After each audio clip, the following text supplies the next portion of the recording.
15 আগষ্টৰ ভিতৰত পূৰণ হ'ব প্ৰাথমিক বিদ্যালয়ৰ প্ৰধান শিক্ষকৰ পদ হাইলাকান্দিত এই ঘোষণা কৰিছে শিক্ষামন্ত্ৰী ডক্টৰ ৰনোজ পেগুৱে অসম ৰাজ্যিক প্ৰাথমিক শিক্ষক সন্মিলনীৰ দ্বিবাৰ্ষিক অধিৱেশনত এই ঘোষণা কৰিছে শিক্ষামন্ত্ৰীগৰাকীয়ে কিন্তু সকলো বিদ্যালয়তে দিয়া নহয় প্ৰধান শিক্ষকৰ পদ 100 বা ততোধিক ছাত্ৰ-ছাত্ৰী থকা বিদ্যালয়তে দিয়া হ'ব প্ৰধান শিক্ষক নিযুক্তি ইয়াৰ পাছতে আৰম্ভ হ'ব শিক্ষকৰ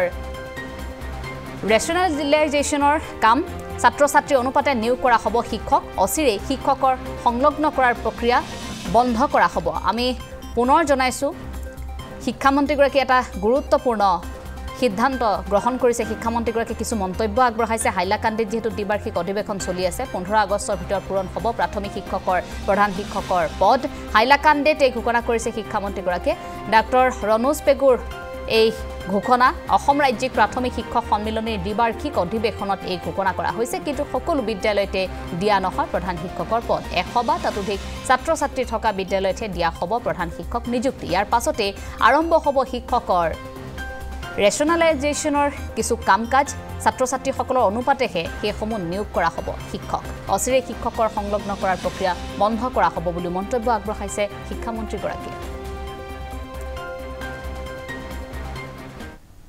তেওঁলোকক জনাও ইতিমধ্যে আমি প্ৰধান শিক্ষকৰ পদ প্ৰাথমিক বিদ্যালয়ত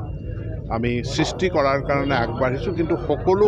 প্ৰাথমিক বিদ্যালয়ত প্ৰধান শিক্ষকৰ পদ সৃষ্টি নহয় যিবিলাক প্ৰাথমিক বিদ্যালয়ত ছাত্ৰ-ছাত্ৰীৰ সংখ্যা 100 বা ততোধিক আছে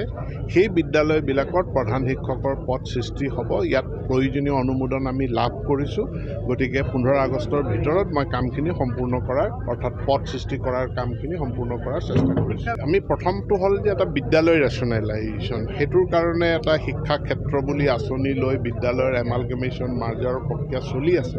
আৰু ইয়াত মই অসম ৰাজ্যিক প্ৰাথমিক শিক্ষক সন্মিলনীৰ সহযোগিতা বিচাৰিছোঁ বিদ্যালয় ৰেচনেলাইজেশ্যনৰ পাছত প্ৰয়োজনীয় পদক্ষেপটো হ'ল যে শিক্ষকৰ ৰেচনেলাইজেশ্যন বহু শিক্ষানুষ্ঠানত প্ৰয়োজনতকৈ অধিক শিক্ষক আছে কিন্তু বহু বিদ্যালয়ত প্ৰয়োজনীয় শিক্ষক নাই হাইলাকান্দি জিলাৰে বৰ্ডাৰ এৰিয়াৰ স্কুলবিলাকত ছাত্ৰ-ছাত্ৰীৰ সংখ্যা বহুত বেছি কিন্তু প্ৰয়োজনীয় শিক্ষক শিক্ষয়িত্ৰী নাই এইটো কেনেধৰণে দিব পৰা যায় তাৰ কাৰণে এটা ৰেচনেলাইজেশ্যনৰ OM হৈছে আৰু সেইটো কাৰ্যকৰী কৰাৰ ক্ষেত্ৰতো মই শিক্ষক সন্মিলনীৰ সহায় সহযোগিতা বিচাৰিছোঁ যিবিলাক পাৰ্মানেণ্টলি এটেচমেণ্টত আছে এতিয়া সব এটেচমেণ্ট উইথড্ৰ কৰা হ'ব